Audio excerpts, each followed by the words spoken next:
एक बार हरे घास के मैदानों और विशाल पेड़ों के बीच बसे एक छोटे से गांव में लियो नाम का एक छोटा लड़का रहता था। लियो एक उज्जवल और जिज्ञासु बच्चा था जिसके चेहरे पर हमेशा मुस्कान थी। उसकी आंखें सपनों और संभावनाओं से चमक रही थीं और उसका दिल खुद में एक अटूट विश्वास से भरा हुआ था। लियो का एक सपना था जिसे उसने अपने दिल के करीब रखा था। वो एक अन्वेषक बनना चाहता था और दूर के देशों की यात्रा करना चाहता था, छिपे हुए खजाने की खोज करना और दुनिया के रहस्यों को उजागर करना चाहता था। जबकि कुछ लोगों ने हंसते हुए उनके सपनों को केवल कल्पनाओं के रूप में खारिज कर दिया, लियो अविचलित रहे। हर दिन लियो पास के जंगल में अपने स्वयं के कारनामों पर निकल पड़ता था। वह पेड़ों पर चढ़ता था, जानवरों की पटरियों की खोज करता था और हवा की फुसफुसाहट को ध्यान से सुनता था। लियो का मानना था कि हर पेड़, चट्टान और प्राणी के पास बताने के लिए एक कहानी थी और वह सुनने के लिए दृढ़ था। एक दिन जब लियो एक विशाल मैदान की खोज कर रहा था, तो उसे लंबी घास में दफन एक पुरानी किताब मिली। ये प्राचीन खोजकर्ताओं के बारे में एक पुस्तक थी जिन्होंने असंभव प्रतीत होने वाली चुनौतियों पर विजय प्राप्त की थी और महान उपलब्धियां हासिल की थीं।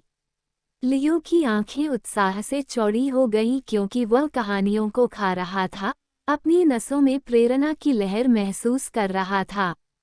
उस क्षण से लियो का दृढ़ संकल्प पहले से कहीं अधिक बढ़ गया। उन्होंने महसूस किया कि अपने सपनों को प्राप्त करने के लिए उन्हें कड़ी मेहनत करने और कभी हार नहीं मानने की जरूरत है। वह इतिहास, भूगोल और प्रसिद्ध खोजकर्ताओं के कारनामों के बारे में किताबें पढ़ने में घंटों बिताते थे। लियो ने हर उस ज्ञान को भिगो दिया जो उसे मिल सकता था, जैसे सीखने के लिए प्यासा स्पंज। हालांकि जैसे जैसे समय बीतता गया, लियो को चुनौतियों का सामना करना पड़ा जिसने उनके संकल्प का परीक्षण किया। कुछ दिनों में वह हतोत्साहित महसूस करता था, अपनी क्षमताओं पर संदेह करता था और सवाल करता था कि क्या उसके पास एक सच्चा खोजकर्ता बनने के लिए क्या था। लेकिन लियो ने उन कहानियों को याद किया जो उन्होंने पढ़ी थी और उन नायकों को जिन्होंने और भी कठिन बाधाओं का सामना किया था। वह जानता था कि सबसे बड़ा रोमांच दृढ़ता और साहस से पैदा हुआ था। लियो के माता-पिता ने उनके अटूट जुनून को देखते हुए पूरे दिल से उनका समर्थन करने का फैसला किया। उन्होंने उन्हें एक स्थानीय युवा अन्वेषण क्लब में शामिल होने के लिए प्रोत्साहित किया, जहां वह अन्य बच्चों से मिले जिन्होंने अपने सपनों को साझा किया। साथ में उन्होंने अभियानों की योजना बनाई, नक्शे का अध्ययन किया और बहादुरी की कहानियों का आदान प्रदान किया। प्रत्येक बीतते दिन के साथ लियो का ज्ञान बढ़ता गया और इसलिए उसका आत्मविश्वास भी बढ़ता गया। उन्होंने सीखा कि असफलताएं और विफलताएं बाधाएं नहीं थीं, बल्कि सीखने और बढ़ने के अवसर थे। जब भी उसे किसी बाधा का सामना करना पड़ता था, तो वो एक गहरी सांस लेता था, अपने सामने आए खोजकर्ताओं की ताकत को बुलाता था और आगे बढ़ता था।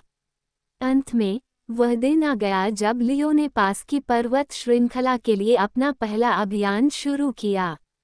आवश्यक आपूर्ति से भरे अपने बैकपैक, अपने हाथ में एक नक्शा और अपने परिवार और दोस्तों के समर्थन के साथ वह अपने भव्य साहसिक कार्य पर निकल पड़ा। यात्रा अपनी चुनौतियों के बिना नहीं थी। लियो को खड़ी चट्टानों, विश्वासघाती इलाके और अप्रत्याशित मौसम का सामना करना पड़ा। लेकिन उन्होंने इस विश्वास से प्रेरित होकर जोर दिया कि सबसे बड़ा खजाना अगले शिखर से परे है। कई दिनों की दृढ़ता के बाद लियो पहाड़ की चोटी पर पहुंच गया। जैसे ही वह वहां खड़ा था, अपने सामने विशाल विस्तार को देखते हुए उसे खुशी और उपलब्धि की वृद्धि महसूस हुई।